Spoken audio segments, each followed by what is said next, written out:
My name is Aaron Pearce, and today I would like to go over some interesting data trends in violent crime rates versus public spending on policing. This project is a requirement for the Data 620 course at the University of Maryland Global Campus for summer semester 2021.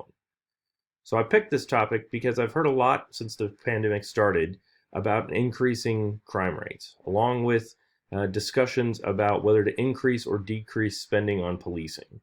This inspired me to take a look for myself at the available data about violent crime rates and police spending. So over the next 4.5 minutes, I'm going to show you what I've learned.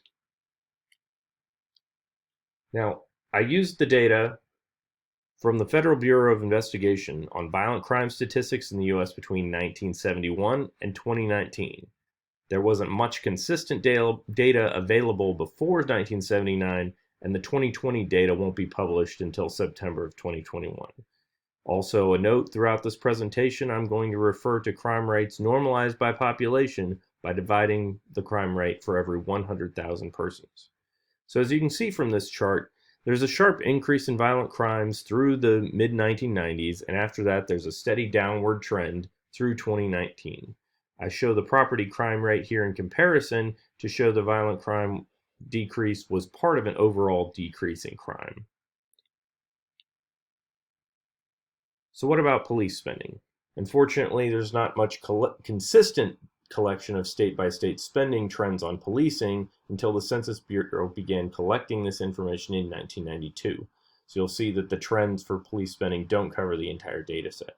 However, from what we do have, you can see that there's a strong and steady rise in police spending from 1992 through 2019. So from this data, it seems at least plausible that there's some correlation between increasing spending on policing and decreases in violent crime, although that does not appear to be a linear relationship, as you can see from the trend lines. You'll notice that the forecast model and trend lines for police spending is pretty linear, and the trend lines for crime rates are not linear at all. They're closer to a third-degree polynomial. So the cones at the end represent the forecasted values through 2025, and you'll also notice that there's a very wide variance for the predicted values of crime compared to a pretty tight variance for the ranges on police spending. So what about other possible factors that may come into play that might correlate to crime rates? So what about unemployment? I looked at the data from the U.S. Bureau of Labor Statistics on unemployment because it seems at least plausible that unemployed people may have more time on their hands, so maybe idle hands lead to increases in crime. However, you can see from this data that there's not much of a correlation here between violent crime and unemployment rate in a state in a given year. In fact, the variables seem to be pretty independent within the states.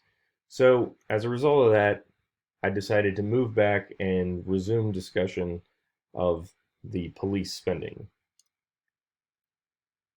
So back to police spending, I was also interested to see how the population of a size of a state came into play.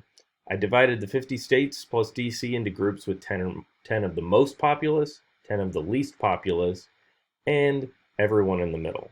You'll note that the most populous states show a strong downward trend similar to the overall trend in crime rates, and a relatively modest increase in police spending.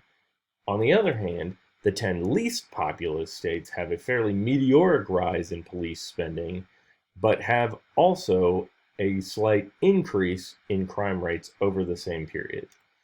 The states, the rest of the middle are kind of in the middle with slight decreases in crime rates and fairly moderate increases in policing. So maybe there is less bang for the buck in police spending on states with lower populations. Finally, I wanted to test some of my predictions. Unfortunately, a lot of the 2020 data is not out yet, but you can see that of 3 representative states for each of our size groupings, the rates for 2020 did fall within our expected ranges, although at the very outside of those ranges. But given that COVID probably gave us some unmodeled variation, I'm impressed that the prediction ranges held up as well as they did. So overall, what did I learn from the data delving expedition here? I'd say that the most interesting nugget for further research is that not all increases in police spending correlate to decreases in violent crime, especially in less populated states. That seems worth investigating as we continue this national debate. With that, I'll conclude my presentation and leave you here with some references in case you want to do your own data exploration. Thank you very much for your time.